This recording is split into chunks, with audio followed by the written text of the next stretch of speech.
Now, Babysitter Wanted is a 2008 horror movie that tells the story of a young college girl from a religious background who's hired to babysit an eccentric couple's son. But one fateful night, she's terrorized by a home intruder, and now she and the young boy must survive the night. So the movie starts off with a young woman tied and bound by some psycho who just drew lines on her to section her off as she was an animal being led to the slaughter. And she's fighting and crying, trying to escape.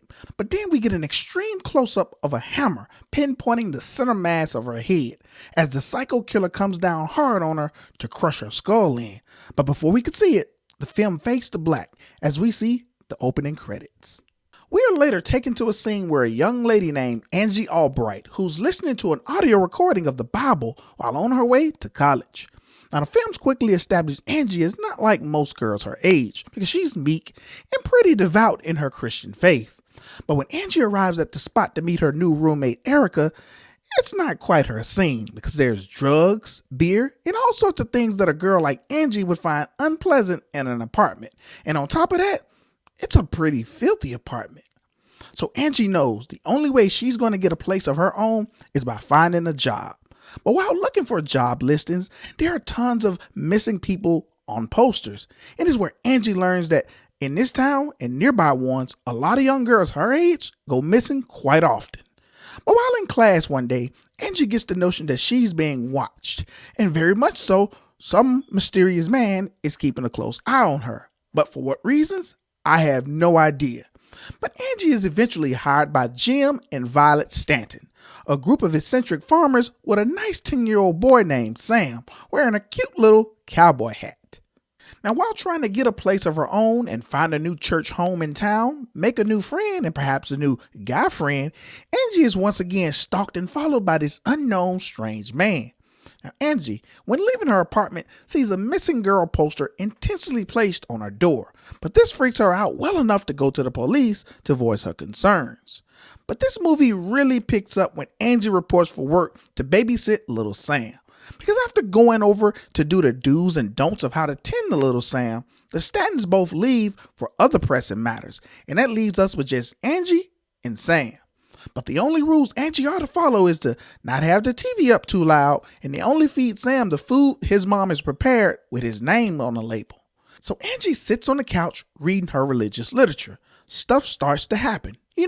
Lights going off at random times, odd phone calls with nothing but the other person breathing on the other end. Things that Angie would just chalk up as mere misadventures. But that's about the time when Sam, who has been asleep this entire time, wakes up and let Angie know that he's hungry. That is when Angie discovered that Sam has a weird appetite for diced rare red meat. But she's just a babysitter. Who's she to judge? She's just there to follow the mother's orders. But that's when the disturbing phone calls continue. They not only continue, they increase. But this time, Angie starts to hear noises at the door and around the house. So she calls to the police to report her concerns.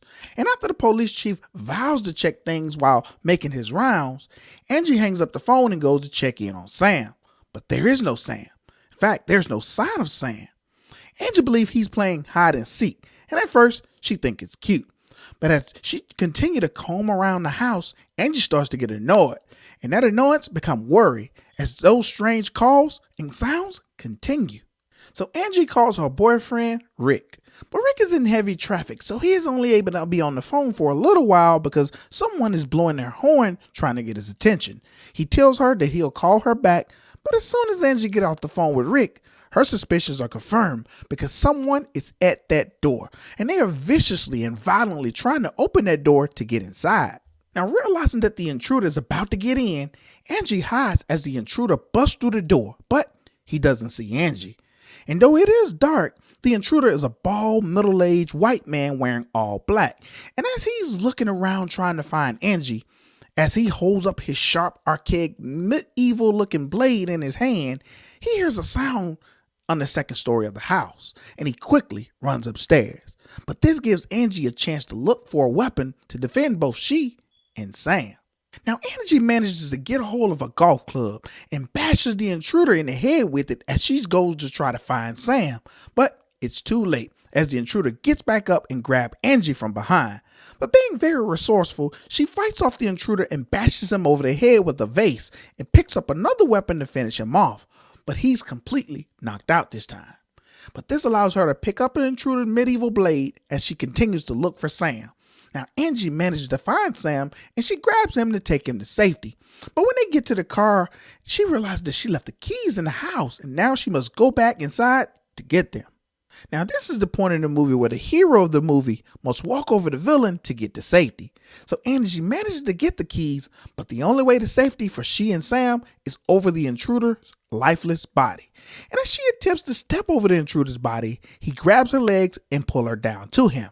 Now she's screaming, the intruder is screaming, she's screaming even more, and so is the intruder. So she's kicking and fighting. He's screaming evil, evil, evil. So realizing she can't stop the intruder from getting to Sam, Angie instructs Sam to run, but the intruder barrels through her, doing everything in his power to get to the little boy. And Angie tries to fight off the intruder, but she's no match for him because he knocks her down and grabs Sam by the throat and starts to violently choke him.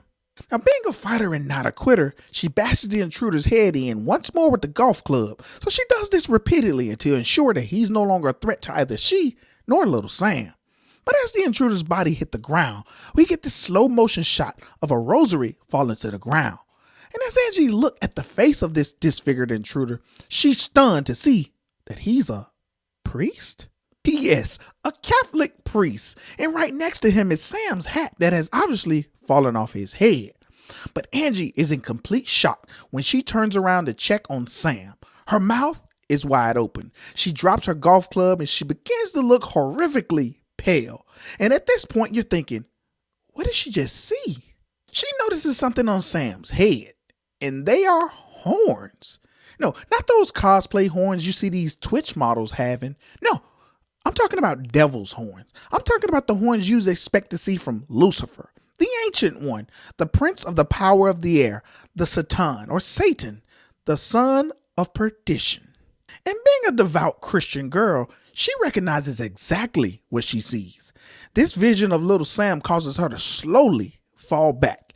And the boy slowly and maniacally walks his way towards her saying, hungry, hungry, hungry. And around this time, Sam's parents come home.